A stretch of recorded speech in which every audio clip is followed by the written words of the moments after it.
Guys, third map. It can also be the last map of today already. This can be the last map of today. Lucifer leading 2-0 match ball on Echo Isles. He's the grey undead player spawning on the left hand side here of Echo Isles. On the right hand side we're gonna have FoCuS playing as the yellow orc player, running into walls all over the place. Can he really come back from that? There's a lot of momentum built up for Lucifer. He should be in a really confident state right now with his game, because everything that he did was picture perfect so far, or close to picture perfect. And now we're gonna see another game, Orc against Undead on Echo Isles. Yet again, another pick from the Orc player, so he feels like after Turtle Rock, I want to play Echo Isles against Undead. Seems to be a good one for me. And now we're gonna figure out if he's correct with that assumption. So Blademaster it will be. This is nothing to like worry about. Of course, he will never play Farseer in a million years, other than if he renames himself into Rotterdam 08. And then we're gonna see a lot of Farseer aggression coming out of FoCuS yet again. But it's probably not going to happen in a long time. So, gonna see that the Blademaster is coming out here. Another peon is constructed. Nothing crazy going on. Late DK again with the early Fiend build order. He gets that Tome of Relics. This is a beautiful base layout, I have to say. You can wall it off with one more ziggurat here, I feel. Might be wrong on that. Probably you need like 2 ziggurats to wall it off. One here and one here, because there's like still a position that you might be able to squeeze in. But we're gonna figure that one out. It's really important to have like a full wall off against the Blademaster so that he cannot go for your acolytes and snipe them while you are attacking. But this will of course lower your gold and stuff, and then you will just spiral out of control because you will have like a disadvantage starting from there. And it really seems like you can wall it off like this. Shop, 2 ziggurats. You just need to get rid of this one tree here. This tree is crucial because you cannot build the shop if this tree stays alive. So there's like, it's really important to set the first ghoul to that tree to get rid of that one.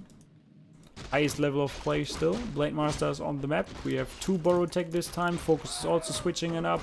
2 borrow tech, early voodoo launch yet again. Claws of attack, beautiful start for him. Additional DPS on the Blademaster. Scaling really well with that critical strike that you can use. So, of course, a nice head start into the game. Nothing that really wins you a game by now, but of course, small things add up in the end. Especially like claws on a Blademaster, they really add up, literally. So, Rod of Necromancy is being used, second Fiend about to pop out, Dust of Appearance is being bought, and he will probably go for a super fast tier 2 tech as soon as he can afford it. Speaking of tier 2 techs, already set into stone here. We see that that kind of stronghold is being upgraded.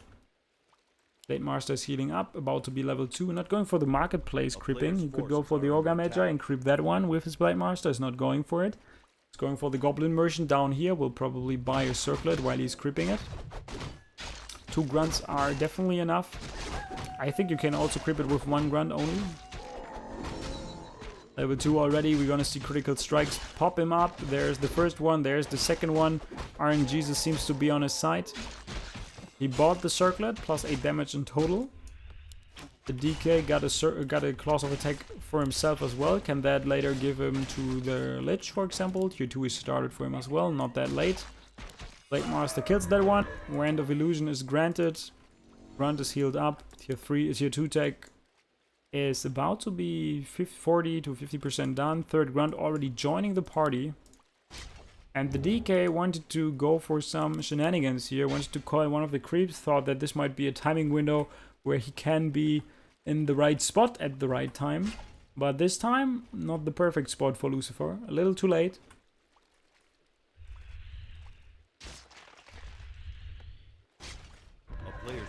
It's so crazy. He basically just clicks on the DK and hopes for like a few critical strikes to pop up. Third ghoul is also early again. We do not have the Frost Tower. Blademaster free reign over the map. 300 mana still to spend. And we have seen it on Terrena Stand what he can do with like a huge mana pool.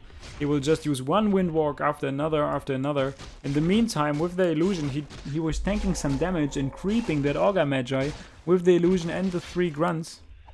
Seems like he figured that one out. DK is running down immediately, realizing, okay, something is up here. He's trying to do something in the meantime, but the DK also dropping lower and lower, taking so much damage. Now the Fiends try to do some damage. Windwalk will be used maybe on top of that hero. I'm not too sure. Is he going for the DK? No, the Ogre Magi will probably go to the Undead player. This is great. Lucifer realizing that there's something going on and intercepting that one before it's too late. It would have been a level 3 Blade Master with full mana, and this would have resulted in a Town Portal use for sure. Tomb of Knowledge, no Tomb of Experience. Never lucky, as it seems. Blade Master is back. You are in trouble. Oh, this DK needs to Town Portal out.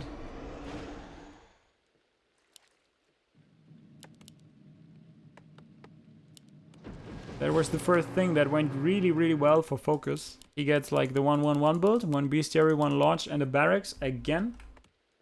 So it's going on. The Shadow Hunter is constructed. He will stay on tier 2 until he gets like a Raider and a Spirit Walker out. Later transition into tier 3.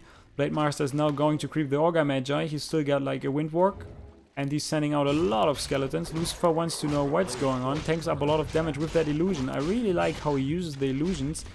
DK in the meantime has to stay in the main base. Needs to be babysitted by the Frost Tower Necropolis and also bought like a healing potion. Level 3 for him. He stole the Ogre Magi with a skeleton. Guys, he stole the Ogre Magi with a skeleton. This is the reason why he went up to level 3. Lucifer is on fire. Lucifer is crazy on fire.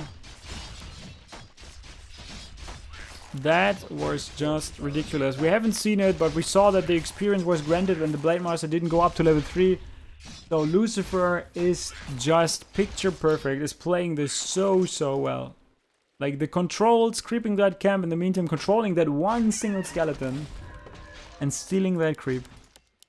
So not tier 3 tech yet, but nothing surprising. He gets the End Snare, he gets the 1 Walker and the upgrade. Shadowhunter needs to stay out of the picture because he wants to have like a level 3 Blade Master. Finally, he gets that one with the big healing potion that he got from the Ogre Magi, where he didn't get any XP as you know for now. Tier 3 is also started for Lucifer. Lich tries to grab some more experience.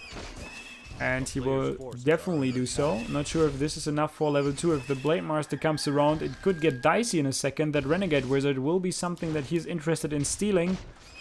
I hope he uses that dust in time. He's doing it, but he's doing it too late. Ring of Protection +3. And this is the payback. This is the payback for stealing something with a skeleton. Karma is a bitch and it strikes again. You have to pay your price for that. And now everything should be equal again. Blade Master stealing that one. Didn't get the item, but he got the experience. On the other side, Period of Vitality for the Shadow Hunter. Some more healing, like 150 more HP. You can later give that over to the Blade Master, of course, if you get a slot for that. Dust of Appearance is being barred by the Blade Master so that he can reveal the Fiends whenever they use Borrow. The Borrow micro was completely on point through the last game, so he doesn't want to risk like going for a unit, not killing it because it's Borrow microed. And now he's going for the ghouls here. There's no Frost Tower in the main base. Also beautifully done by FoCuS, realizing, okay, you do not have a Frost Tower? You know what? I'm gonna make you bleed for that. Gonna try to snipe one of your ghouls. Didn't do that. He wanted to do the item trick. He can attack that one. He dropped an item to the ground, windwalked on top of that, and then he could attack the Acolyte. It's a nice use of the exploit, because usually you cannot attack it, but he was kinda squeezed in between. If he moves forward, he drops inside that. If he moves out of that, he just can run away. So he was standing there, standing still, Lucifer not controlling that Acolyte, and then he killed it. Beautifully done. FoCuS also, amazing exploits being used. That was really, really good, and also something to showcase what you can actually do with dropping an item to the ground and focusing on it. The ghoul is being attacked. You use a frost armor on that one. Blade Master still got a lot of windworks. There's absolutely no reason that he will die. So he's going. Is he going for the third hero already? Probably going for the third hero. Destroyer upgrade is being researched. It's still too early to take a fight. The Shadow Hunter is level 3. The Claws of Attack +6 is still there that he can give over to the Blade Master. The Kodo Beast is also still missing. He will go for this almost invincible 50 supply army that you can have as an Orc player. With the 1 Kodo Beast, the 1 Headhunter, tier 3 upgrade kicking in. And then you will be in a good spot. And speaking of that Pitlord earlier, And there we have him as the third hero.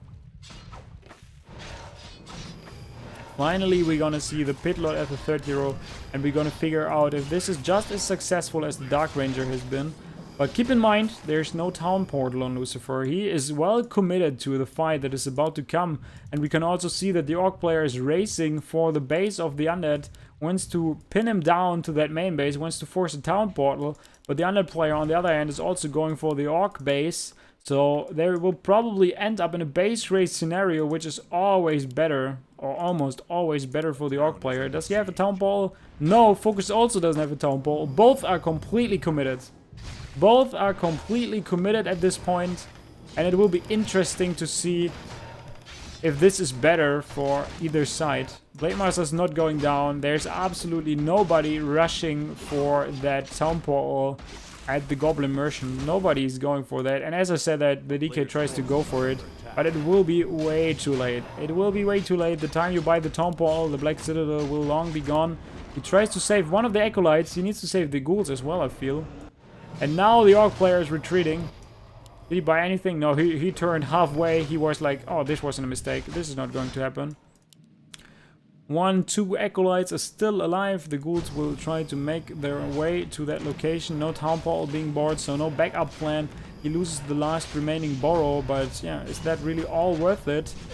1 statue, 1 destroyer. He needs to win that fight if he wants to win the game. It's a match ball game for Lucifer still.